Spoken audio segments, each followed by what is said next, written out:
সপ্তদশ আইপিএল এর ফাইনাল হতে চলেছে রবিবার অর্থাৎ 26শে মে।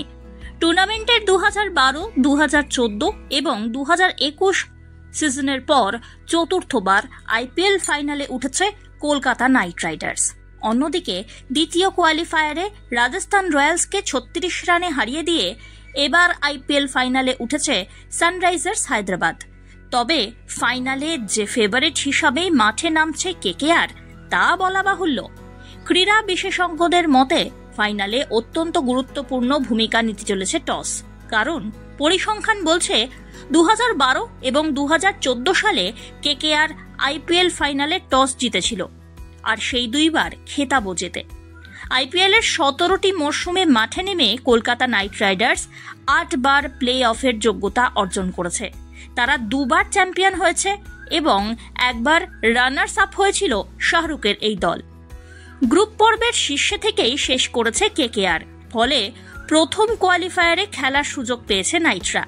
14 ম্যাচে 20 পয়েন্ট নিয়ে লিগ শীর্ষে থেকেই শেষ করেছে কেকেআর তাদের যাত্রা। তবে একই সঙ্গে আইপিএল এর ইতিহাসে একটি রেকর্ডও গড়ে ফেলেছে নাইটরা।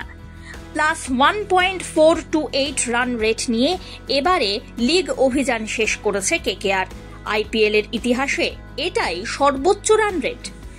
আইপিএল এর প্রথম কোয়ালিফায়ারে সানরাইজার্স হায়দ্রাবাদকে হেলায় হারিয়ে প্রথম দল হিসাবে ফাইনালে জায়গা পাকা করে নিয়েছে কলকাতা নাইট রাইডার্স। তবে কেকেআর তারকাদের দুর্দান্ত পারফরম্যান্সের সৌজন্যেই এই বড় জয় এসেছে। বড় ম্যাচে জ্বলে উঠেছেন মিচেল স্টার্ক, আগুনের স্পেল করেছেন তিনি।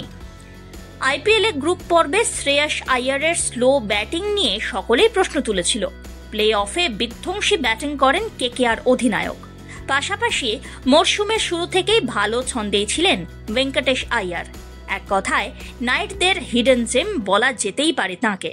তবে এত সবকিছুর ঊর্ধ্বেই নাইটদের হেড স্যার গৌতম গম্ভীরের অবদান এক কথায় অনস্বীকার্য।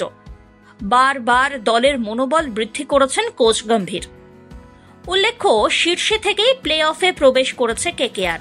কোয়ালিফায়ারের প্রথম ম্যাচে হায়দ্রাবাদের বিরুদ্ধে 38 বল বাকি থাকতেই 8 উইকেটে জয় ছিনিয়ে এনে ফাইনালের টিকিট নিশ্চিত করেছিলেন নাইটরা।